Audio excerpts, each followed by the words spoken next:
Friends, నేను మీ Sunitha kitchen garden channel ద్వారా మీకు పరిచయం అన్నాను. ఈరోజు సూప్తో పాస్తా ఎలా తయారు చేసుకోవాలో చూపిస్తున్నాను. మొదటిగా పాస్తాను కొంచెం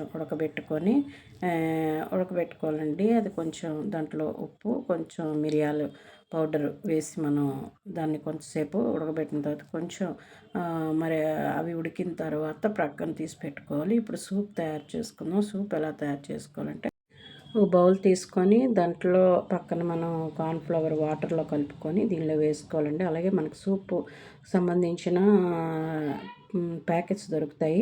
అవి మనం దీంట్లో వేసుకొని మరగబెట్టుకుంటే మనకు సూప్ తయారవుతుంది.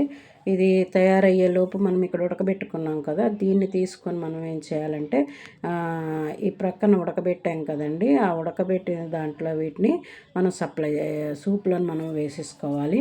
వేసుకొని దాన్ని మనం బాగా కలిపి కొంతసేపు ఆ సూప్లోనే ఈ పాస్తా కూడా ఉడకబెట్టాలి. ఉడకబెడితే అప్పుడు మనకి పాస్తా తింటున్నప్పుడు కూడా మనకు సూప్ టేస్ట్ మనకి తెలుస్తుంది. ఆ విధంగా మనము ఈ సూప్ పాస్తాను మనం తయారు చేసుకోవచ్చు. ఇది 5 మినిట్స్లో మనకి తయారైపోతుంది. మనమైతే పిల్లలకి తినిపించవచ్చు, మనము కూడా తినడానికి మంచిది. ఇది మీకు ఫస్ట్ నుంచి చివరి వరకు చూడండి. ఇది మీకు నచ్చినట్లయితే సబ్స్క్రైబ్ చేయండి, లైక్ చేయండి, షేర్ చేయండి. అలానే స్పైసీగా కావాల్సిన వాళ్ళు ఏం చేయాలంటే చిల్లీ పౌడర్ వేసుకోండి. టేస్టీగా ఉంటుంది. Okay, thank you.